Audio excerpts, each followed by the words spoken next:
महाराष्ट्र में बीजेपी जल्दी ही अपने मुख्यमंत्री का ऐलान करने वाली है। सूत्रों की खबर के मुताबिक 3 दिन बाद यानी 27 अक्टूबर को मुंबई में बीजेपी के विधायकों की बैठक होने वाली है। माना जा रहा है कि इसी बैठक में महाराष्ट्र के भावी मुख्यमंत्री का चुनाव कर लिया जाएगा। इसी बैठक के लिए केंद्रीय गृह मंत्री राजनाथ सिंह पर्यवेक्षक के तौर पर जाने वाले हैं। उनके साथ जेपी नड्डा भी मौजूद रहेंगे। इन लोगों की उपस्थिति में बीजेपी के 123 विधायक अपना नेता चुनेंगे। करीब 3 दिन पहले गृह मंत्री ने दिवाली बाद अपने मुंबई जाने की बात साफ तौर पर बताई थी। और मुझे लगता है कि शायद दीपावली के बाद जाना पड़ेगा। कहीं कोई पेच फंस गया है क्या? कहीं कोई पेच फंसा है, क्यों इसलिए नहीं जा रहे हैं अभी? नहीं, कोई ऐसा भेद है ही नहीं जिसमें फंसेगा। विधायक दल की बैठक का दिन करीब आने के साथ ही महाराष्ट्र में सरकार का मुखिया कौन होगा, किसके सिर पर सजेगा सीएम का ताज, ये बड़ा सवाल हो गया है। अपनी अपनी तरफ से खेमेबाजी और अटकलबाजी का दौर जारी है। सूत्रों की खबर तो यहाँ तक आ रही है कि फडणवीस का नाम तकरीबन तय कर लिया गया है। 27 तारीख की बैठक में उनके नाम पर मुहर लग जाएगी। लेकिन बीच बीच में नाम गडकरी का उछल रहा है। हालांकि गडकरी बार बार इससे इनकार कर रहे हैं। नितिन जी, महाराष्ट्र में सियासत गर्मा गई है। मुख्यमंत्री को लेके कौन होगा? विधायक दल की बैठक होनी थी, हुई नहीं अभी तक। सियासत गर्म नहीं हुई है, मीडिया गर्म हुई है। ना हमारे बीच में कोई सियासत है, न कोई विवाद है, न कोई स्पर्धा है। मैं बहुत पहले 10 बार जाहिर कर चुका हूं कि मैं महाराष्ट्र में आने के लिए इच्छुक नहीं हूं। उधर फडणवीस को लेकर भी अटकलों का बाजार गर्म है। दरअसल फडणवीस संघ के करीबी होने के साथ साथ मोदी और अमित शाह के भी पसंदीदा उम्मीदवार हैं। चुनाव प्रचार के दौरान अमित शाह ने कई जगहों पर फडणवीस की जमकर तारीफ की थी। गडकरी का भी कहना है कि फडणवीस से उनके पारिवारिक संबंध है और उन्हें राजनीति में लाने वाले ही वो हैं। और देवेंद्र के प्रति और मेरे प्रति जिस प्रकार का विवाद मीडिया ने खड़ा किया वो गलत है। देवेंद्र जी को राजनीति में मैंने लाया है और इसलिए उनके और मेरे बीच में किसी प्रकार का विवाद भी नहीं है और किसी प्रकार का कन्फ्लिक्ट भी नहीं है। हमारी पार्टी, हमारा पार्लियामेंट्री बोर्ड, हमारे अध्यक्ष और प्रधानमंत्री सब मिलकर जो निर्णय करेंगे वो निर्णय हो जाएगा। ये कोई विवाद का विषय है, नहीं इसमें कोई गर्म हुई है हमारी पार्टी। मीडिया फालतू गर्म हुई, लेना देना कुछ नहीं, खाया क्लास पूरा अठन्ना वाली कहानियां। सरकार बनाने की कवायद के बीच सीएम कौन होगा के अलावा बीजेपी के सामने सवाल ये भी बड़ा है कि सत्ता का साथी कौन होगा। मोटे तौर पर देखा जाए तो बीजेपी की तरफ से भी संकेत आ चुके हैं कि सरकार में शिवसेना को ही साथ लेगी, लेकिन शायद समर्थन लेने के लिए शर्त भी रखी जाए। वैसे शिवसेना चाहती है कि सरकार में मंत्रालय का बंटवारा 1995 के फॉर्मूले के तहत हो, लेकिन बीजेपी इस पर राजी होते नहीं दिख रही है। 95 में क्या फॉर्मूला था, मैं स्वयं यहाँ था नहीं, न शायद उस समय उद्धव जी भी इस रोल में होंगे। अब आज क्या थी, 95 में पॉलिटिकल परिस्थितियां प्रदेश की क्या थी, आज क्या परिस्थिति थी। कुशल राजनीतिकार वही होता है जो वर्तमान परिस्थितियों को ध्यान में लेकर के उचित निर्णय करे।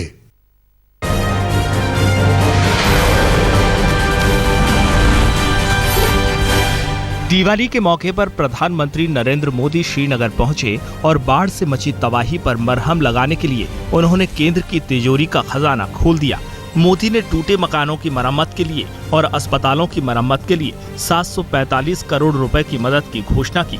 उन्होंने कहा कि केंद्र सरकार बाढ़ पीड़ितों के लिए हर संभव मदद करेगी। मकानों की मरम्मत के लिए 570 करोड़ रुपया, 570 करोड़ रुपीस। दूसरा जो एक विषय आया कि अस्पतालों के संबंध में, क्योंकि मैं उस दिन आया था तब भी मैंने एक अस्पताल तो पूरा पानी में देखा था। लेह में भी अस्पताल, जम्मू की भी अस्पताल और श्रीनगर की भी अस्पताल है। मेजर 6 अस्पताल हैं जिनका कुछ न कुछ तत्काल काम करने की आवश्यकता है और इसके लिए 175 करोड़ रुपीस, जिससे इन 6 अस्पतालों का तत्काल आवश्यक नए मशीन्स इक्विपमेंट्स वगैरह लाने हो तो तुरंत। उन्होंने बाढ़ की वजह से परेशान स्कूली छात्रों की मदद के लिए भी घोषणा की। राहत पैकेज का ऐलान करते हुए मोदी ने कहा कि बच्चों की पढ़ाई में किसी तरह की बाधा नहीं आने देंगे। एक विषय मेरे सामने आया है कि जो बच्चे स्कूल में पढ़ते हैं उनकी किताबें सब नष्ट हो चुका है, तो मैंने तत्काल कहा है कि उन सब बच्चों को नोटबुक, किताब, उसके लिए जो उनकी आवश्यकता है वो सभी बच्चों के लिए तत्काल मुहैया कराया जाए ताकि उनकी शिक्षा में कोई रुकावट ना हो। प्रधानमंत्री देर तक बाढ़ पीड़ितों से मिलते रहे। उन्होंने कल उनके दर्द को समझने की कोशिश की। श्रीनगर में मोदी ने बाढ़ पीड़ितों से बात की, उनकी समस्याओं से रूबरू हुए। और एक प्रकार से मेरा आज का पूरा दिन यहाँ की स्थितियों को समझने के लिए काफी उपयोगी हुआ है। यहाँ के नागरिकों की एक प्रमुख मांग ये रही है कि जो भी मदद मिले हो सके तो जो पीड़ित परिवार है उनको सीधी मदद पहुंचे। मैंने उनको विश्वास दिलाया है कि सरकार उस दिशा में गंभीरता से सोचेगी। श्रीनगर में राजभवन के बाहर बड़ी संख्या में लोग प्रधानमंत्री से मिलने पहुंचे, लेकिन वे मिल पाने में कामयाब नहीं हो पाए। कई छात्र, बाढ़ पीड़ित और स्थानीय निवासियों को निराश होकर लौटना पड़ा।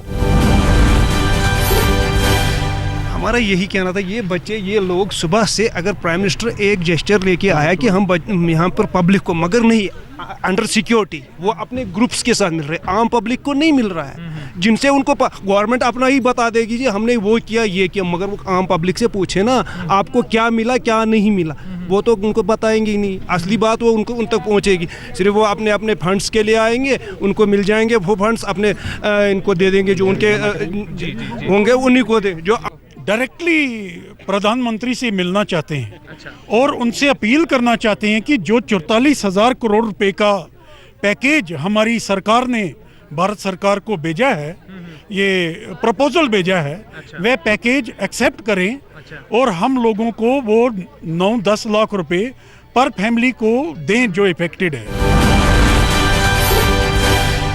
कांग्रेस नरेंद्र मोदी के श्रीनगर दौरे की आलोचना कर रही है, तो बीजेपी कार्यकर्ताओं ने मोदी की यात्रा के समर्थन में कल श्रीनगर में रैली की। इसमें बड़ी संख्या में बीजेपी कार्यकर्ता शामिल हुए।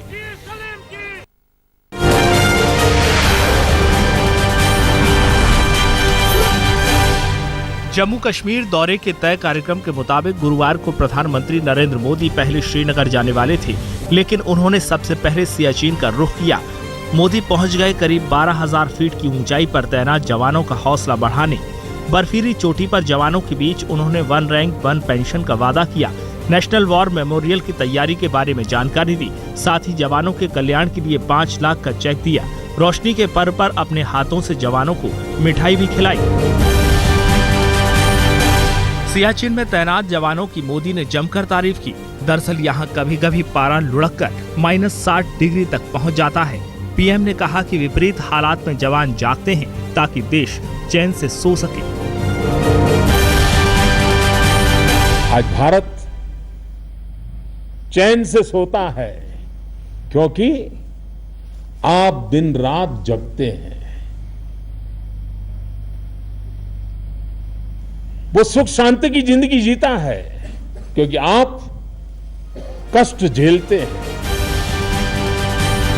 क्रीम कलर का पैंट, जैकेट, लाल मफलर और काले चश्मे में मोदी बर्फ की चोटी पर बने भारतीय जवानों के पोस्ट पर पहुंचे थे। वहां जवानों ने दिल खोलकर उनका स्वागत किया। मोदी ने कहा कि दिवाली के मौके पर जवानों के साथ होने पर उन्हें गर्व महसूस हो रहा है।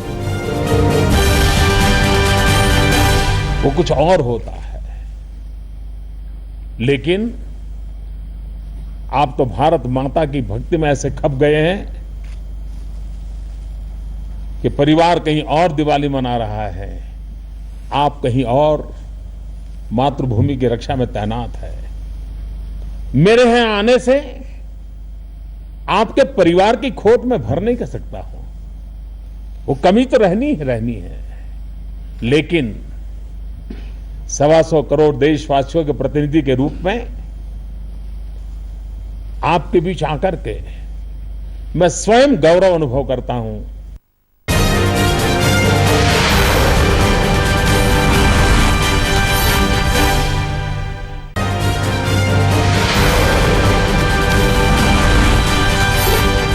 गाजियाबाद के इंदिरापुरम के ज्ञान खंड में कई फर्नीचर दुकानों में आग लग गई।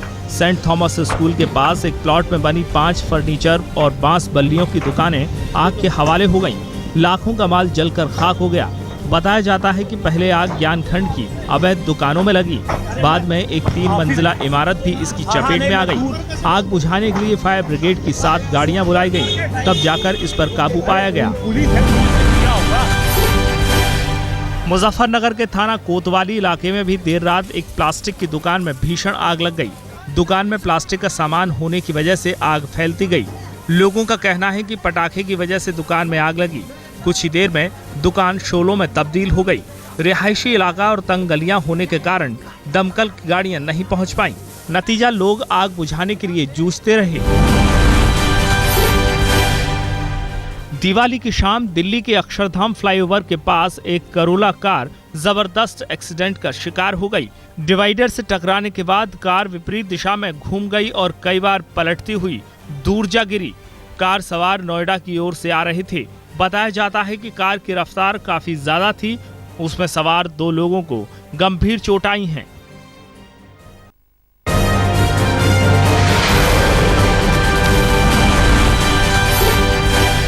दिल्ली से बरौनी जा रही वैशाली एक्सप्रेस में लूट की वारदात सामने आई है। दिवाली से एक दिन पहले की ये घटना गाजियाबाद और अलीगढ़ के बीच हुई। पीड़ितों का आरोप है कि बदमाशों ने पहले ट्रेन की बोगी की बत्ती काट दी, फिर उनके रुपए छीन लिए।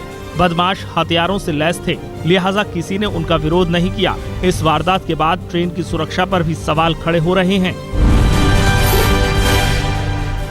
बेंगलोर के बाहरी इलाके में एक मंदिर के पुजारी पर 8 साल के बच्चे की पिटाई का आरोप लगा है।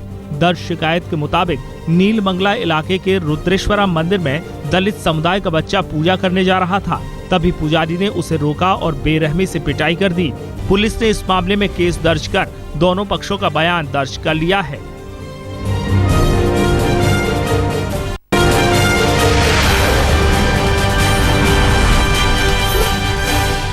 दिवाली के खास मौके पर राजस्थान की मुख्यमंत्री वसुंधरा राजे ने अपने घर में लक्ष्मी पूजा की। आरती का आयोजन भी हुआ। जयपुर में मुख्यमंत्री की पूजा पाठ में बड़ी संख्या में लोग शामिल हुए।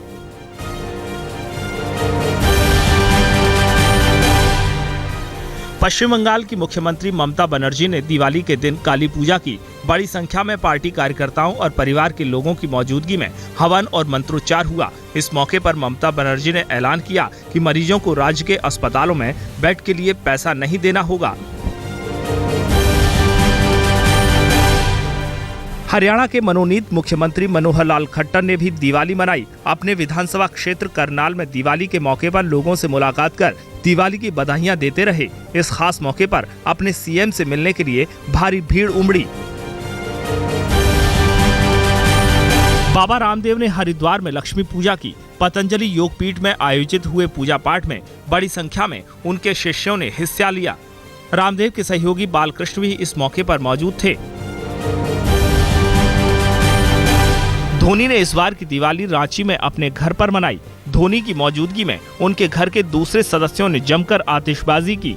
हरमू रोड स्थित धोनी का घर रोशनी से नहाया हुआ था। इस मौके पर उनके कई दोस्त भी उनसे मिलने पहुंचे। दिल्ली पुलिस के कमिश्नर BS बस्सी ने पुलिस वालों के साथ अपनी दिवाली मनाई। बस्सी राजधानी की सुरक्षा में लगे पुलिस कर्मियों से मिलने और बधाई देने के लिए खुद घूमते रहे। उन्हें मिठाई बांटकर पावन त्योहार मनाया। बीती रात कई इलाकों में पुलिस कमिश्नर कई इलाकों में पहुंचे। जब भी कोई त्यौहार होता है तो उसमें हमारी जिम्मेवारी होती है कि हम अपना काम मुस्तैदी से करें ताकि जनता त्यौहार को अच्छे से मना सके। तो दिवाली एक इस प्रकार का त्यौहार है जिसमें पूरी दिल्ली में चहल पहल रहती है। तो पुलिस का इंतजाम भी पुख्ता रखने के लिए मैक्सिमम स्टाफ मोबिलाइज करके सड़कों पे लगाया जाता है।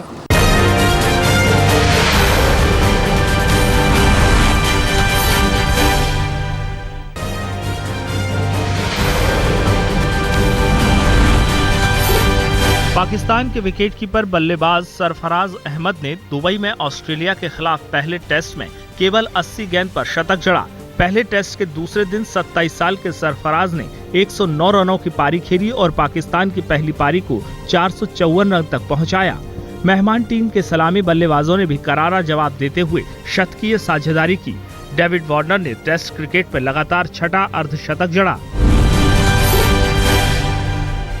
पाकिस्तान क्रिकेट बोर्ड ने ऑफ स्पिनर सईद अजमल को इंग्लैंड भेजने का फैसला फिलहाल टाल दिया है। आईसीसी ने अजमल को गेंदबाजी के दौरान 15 डिग्री से अधिक कोहनी मोड़ने के मामले में दोषी पाए जाने के बाद सस्पेंड कर दिया था। वो इंग्लैंड जाकर अपने नए गेंदबाजी एक्शन का टेस्ट कराना चाहते थे। पीसीबी अगले साल होने वाले वर्ल्ड कप से पहले अजमल के एक्शन को सुधारकर उन्हें टीम में वापस शामिल करने की पुरजोर कोशिश कर रहा है।